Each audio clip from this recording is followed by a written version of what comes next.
This is Local 6 at 10 in high definition. Outraged. New troubling information about a suspect in the murder case of his own young daughter. Information revealed after the trial. We were all kept in the dark. They wouldn't tell us. Why were they hiding it?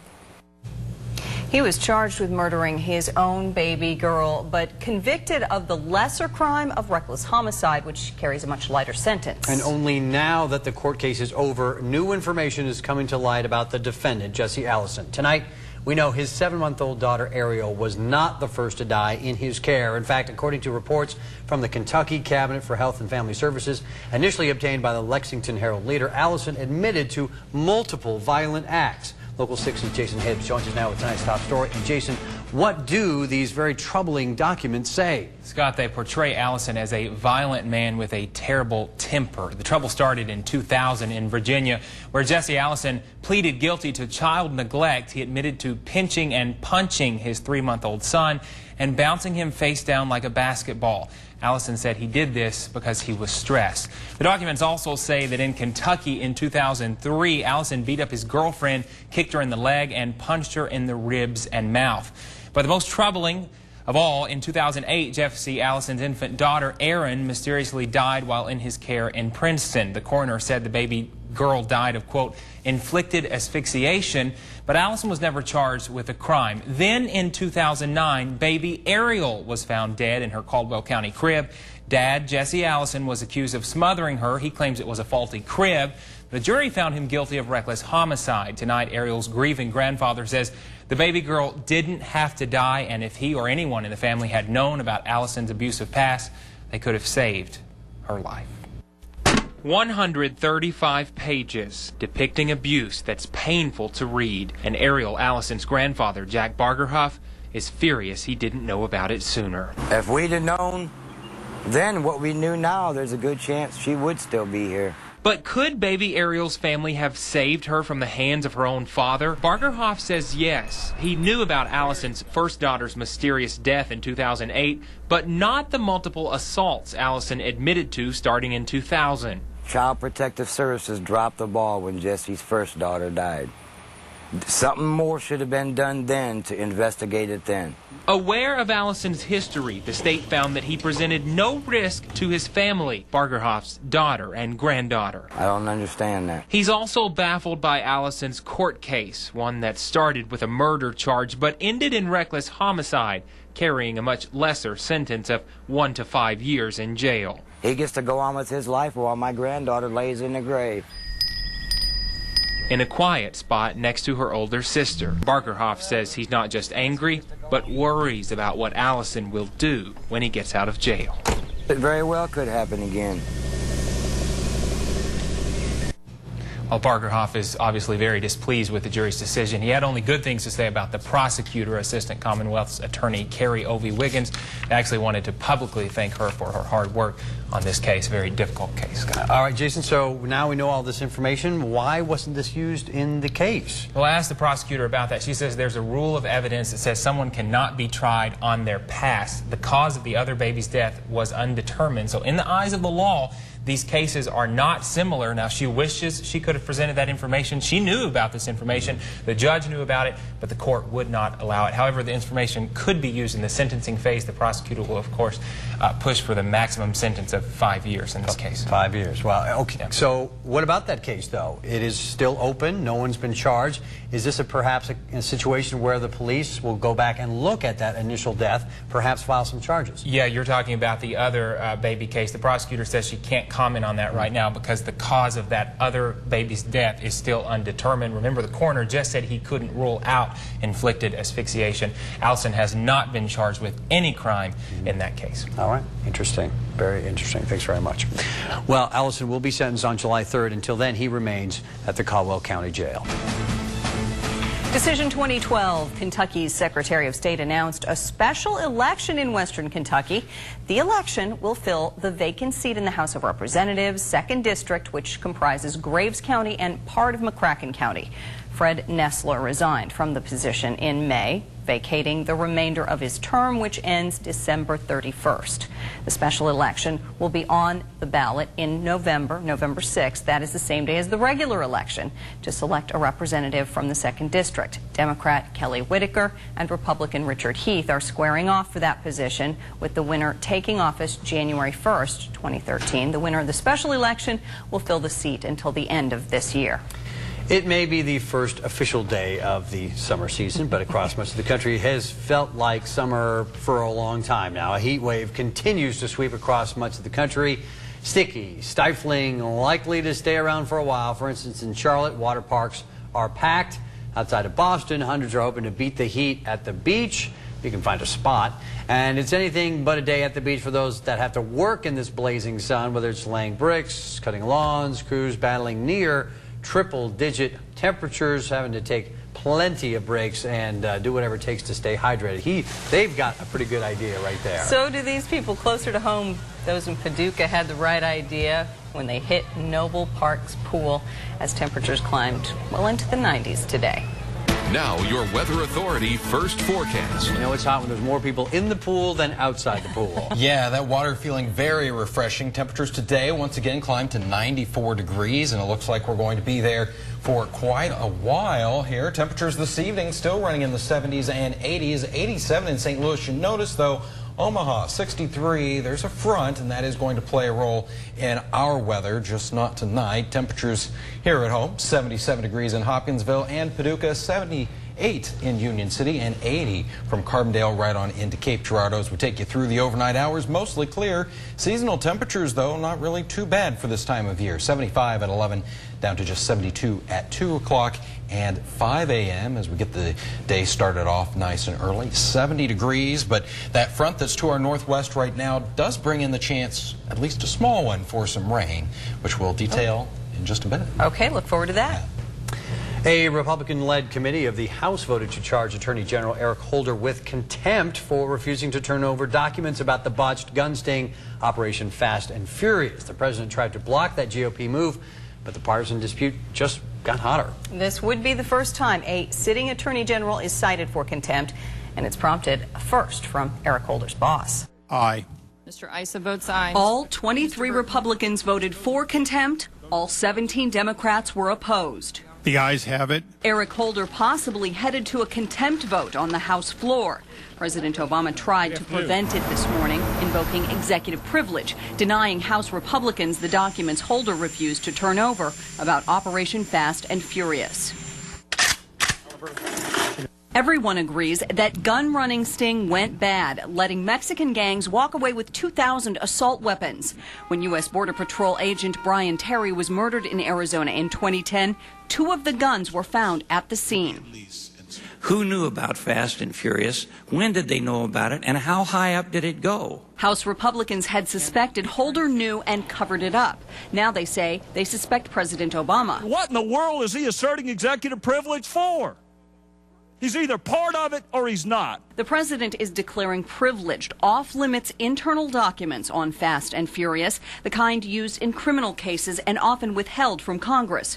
Holder's given Republicans 7,600 documents. He offered a partial release of the rest last night. Democrats charge it's not about guts or guns or cover-up. It's politics. It shouldn't be a political witch hunt against the Attorney General of our country and our president in an election year. But the battle rages on.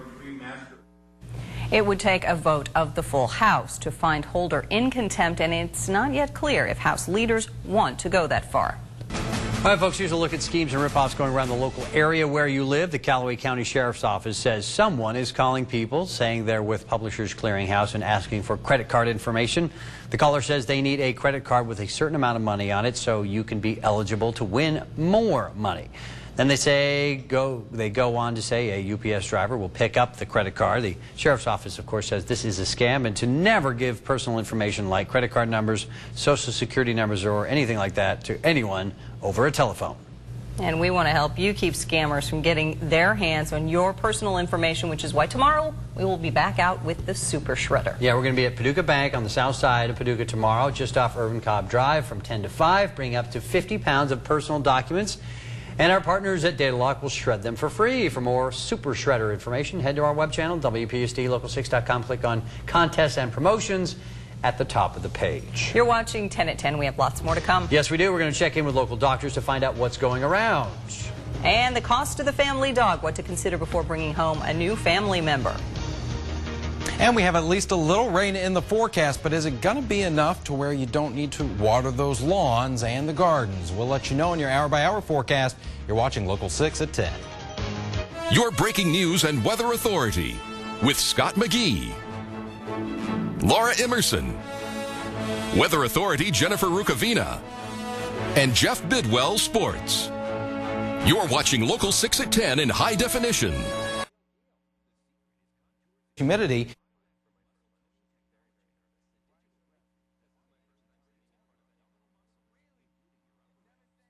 Or Good Neighbor Pharmacy.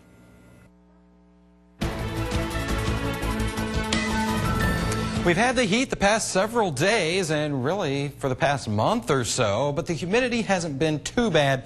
That will be changing, though, as we go into tomorrow. The view from our Waste Pass Sky Tracker high atop U.S. Bank into downtown Paducah has a clear sky for us this evening. Light southwest wind at 5. Temperatures starting to fall off just a bit at 77 degrees. It really doesn't feel too bad, though, because humidity is only at 52%. And so that little light breeze out there tonight making things feel pretty nice. 79 degrees in Princeton, actually the cool spots as you go toward Harrisburg and Mount Vernon.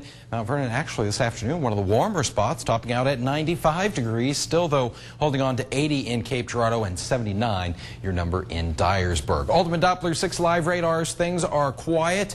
Where we found the rain last night, that's pretty much where we find it this evening along a cold front now moving into northwestern portions of Iowa, getting ready to enter northwestern Missouri. And this will bring us a chance for some rain, and really that's our best chance of rain over the next 7 days. But it's less than 30%. So we'll take an hour-by-hour look at that in just a second. As we start off your Thursday, though, pretty good shape. Lots of sunshine, sunny and warm. The day's starting to get a little shorter now that the summer solstice has passed. 5:36 will be sunrise, 69 degrees, and that light southwest wind at 5 miles per hour. Temperatures warming quickly by 8 o'clock, 78 degrees. Will be to 84 by 10 a.m. and 91 at lunchtime. So probably another day where you take that lunch indoors. We'll notice those clouds kind of bubbling up through the afternoon. 93 at 2, 94 should be our average high temperature, and then 92 at 6 o'clock. So it's going to be hot. Let's talk about some refreshing rain in the forecast. At 9 a.m. Thursday, the cold front still northwest of St. Louis, so we'll see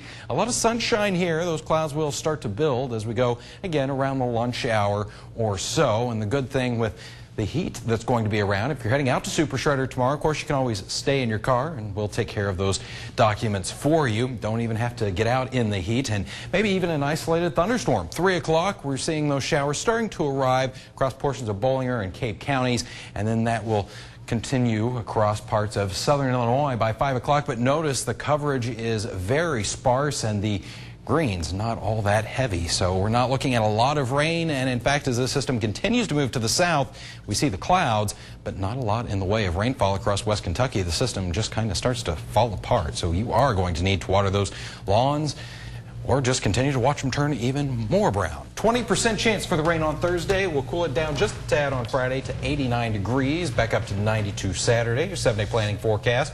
Where the weekend's always in view. Could be the hottest day so far this year. Sunday at 96, 95 on Monday, and partly cloudy. We'll be optimistic and throw in a 20% chance for a shower. 88 on Tuesday. And see there, the summer theme keeps on going like we had all spring long. Yeah, we're starting to think 80s are cool already. Yeah, when you say you're cooling down to 89, it's not that cool at all. No. Wow. All right. Thanks very much. Well, that summer heat isn't the only thing that has people down. Local 6's Johnette Wark checked in with local doctors to find out what's going around. Dr. Brian Harrison in Benton, Illinois reports patients suffering with sinus infections and rashes from poison ivy, poison oak, and other plants. Dr. John Brazel at Paducah's Ready Care reports poison ivy and other plant rashes, and he says mononucleosis may be coming. He's got several confirmed and suspected cases. Dr. Brazel also reporting throat and ear infections. Dr. A. Reddy Chada in Hickman, Kentucky reports MRSA skin infections. Those are the kind resistant to ordinary antibiotics. Dr. Chada also reporting sinusitis. Dr. Richard Crouch with Murray Medical Associates is treating upper respiratory infections, a stomach virus that lasts 24 to 72 hours, and rashes caused by poison ivy. Dr. Walter Fletcher in Martin, Tennessee reports summer colds and lots of poison ivy. He says stay away from plants with leaves in groups of 3. And Dr. John Hale in Union City, Tennessee reports strep throat, poison ivy, poison oak, and a stomach virus that lasts about 48 hours. I'm Johnette Warwick, and that's what's going around. Got to be careful out there right now. Yeah, you do. All right, folks, are you considering adding a 4-legged friend to your family? Do you know how much money that you'll have to set aside for man's best friend? Coming up, we look at the cost of the family dog and see how those expenses can pile up. You're watching Local 6 at 10. You're watching WPSD Local 6. They are so cute, furry, lovable, but don't forget they can be expensive. As families everywhere adjust their budgets to the ever-changing economy, many are finding that it's hard to afford the family pet. And that's why it's so important to know exactly what you're getting yourself and your budget before you adopt. Well, the American Pet Product Manufacturer Association's Pet Owner Survey breaks down the average annual cost of a dog. Surgical visits will add up to more than $500. Food, kennel boarding, and routine vet visits will add up to $200 each. Grooming and vitamins rack up more than $100 a year each.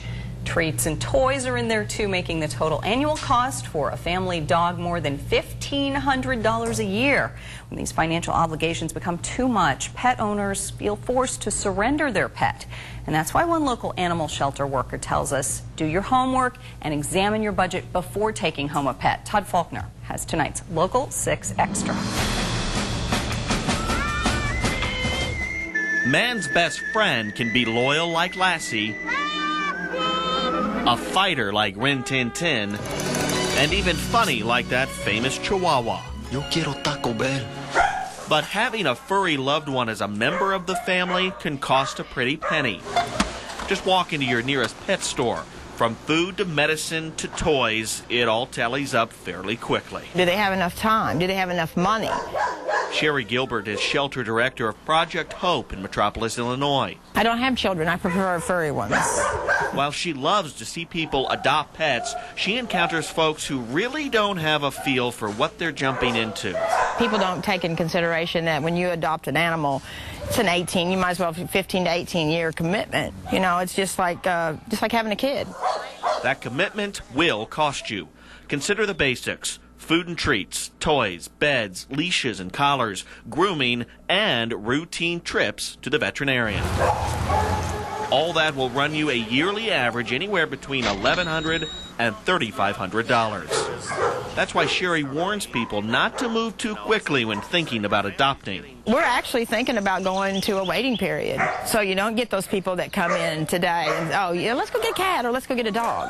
You know, just today, and then a week later, or when they've chewed up a shoe, they want to bring it back. But Sherry wants animals like these to find forever homes. They just want to be part of your family, basically. It's just like a kid. It's like having a kid. Because just like kids, dogs can deliver an experience like no other. One full of excitement, joy, and plenty of unconditional love. In Metropolis, Illinois, Todd Faulkner, WPSD, Local 6. There are several things to consider before you decide to surrender your pet. Always make sure you involve the entire family in the decision. Your spouse and kids might have good ideas about saving money or cutting back on the extras to help you afford the animal. Now, if you're thinking about adopting, make sure you sit down with your budget as a family to see if you can handle it before you bring an animal home. You got to get dear old dad on board, don't you? Yeah. No shot. Sometimes that's the hard part. Shot. Sorry, kids. That's right. Dad's cranky. All right, let's talk about sports. Dad's cranky. Maybe Yes. that'll help. Cardinals in Detroit tonight. Jake Westbrook hasn't been good lately. He was great tonight. Highlights coming up. And Murray State's Patrick Newcomb, the defending Kentucky State amateur golf champion, 18 holes away from holding on to that crown for a second year, a second round 67. He is at 7 under par, a 2-shot lead heading into tomorrow's final round. Katie's Tyler Mitchell, he's in third. Sports coming up next. Jake Westbrook getting the start tonight in Detroit against the Tigers. The Cardinals just 1-6 in Westbrook's last 7 starts. Cardinals had dropped 3 of 4 coming in, but tonight all about Mr. Westbrook, and 2-1 lead, and it looked like a line drive for about half a second. He was ready to go, but the little soft flare back up the box, he snags that. 2-1 still in the 8th. Yadier Molina to short. Johnny Peralta just boots that one. Carlos Beltran scores. It makes it 3-1. To the 9th, it's Westbrook finishing the deal. Complete game. The only run off him was unearned. So the Cardinals, they get the win tonight. 3-1 is your final. Cubs and Sox wrapping up their series tonight at U.S. Cellular. Pick this one up in the 2nd inning. Nice defensive play for the White Sox. Eduardo Escobar lays out, gets Darwin Barney, and still scoreless. Into the 3rd now. It is 1-0 Chicago of the White Sox variety. Paul Konerko, a little bloop to right. That's going to get down, and all White Sox tonight. They put a touchdown up, 7-0. They get the win. New Southern Illinois coach Barry Hinson was the enemy not long ago. Of course, he spent 8 years as the head coach at Missouri State. Today, in his first real chance to speak to the media since he took the job 3 months ago, Hinson made a point to say he is one of you, Saluki fans. He has a house in Carbondale. He says he's got the bills to prove it, saying more than once he is now a Southern Illinoisan. Hinson taking advantage of a pair of big rule changes from the NCAA this summer. The first, allowing him to hold practices with his team for 2 total hours a week per week, each week over the summer. That's giving him a head start and getting a feel for what he's got to work with. The other big rule change went into effect 5 days ago, where college coaches can call or text recruits on an unlimited basis. Some thought this might be the Wild West of recruiting, where coaches would simply overwhelm high school kids. Some kids already changed their number, but for Hinson, he says he has a simple way to approach this unlimited access by believing less is more. I want, when they see my number come up on their phone, I want them to be happy to talk to me, and I don't want them to look at it and say, oh, God, it's another coach recruiting. I don't want that. I don't want that at all. We've told the guys, we may call them twice a week. We may call them once a week. But I said, I'm going to call you. I'm not going to text you. I'm old school. First of all, I got fat thumbs. I'm a bad speller, and I got autofill on my phone. And you know what? I have no idea what I'm sending out sometimes, and I went the other night, I asked my wife what we needed at the grocery store, and it said something about her mother's candy jar. The joys of autocorrect there. Listen to my entire conversation with Coach Hinson in the podcast sections at WPSTLocal6.com. Fat thumbs and a bad speller. Just that guy's a piece of work. Good stuff. Be fun. You got it. Good night.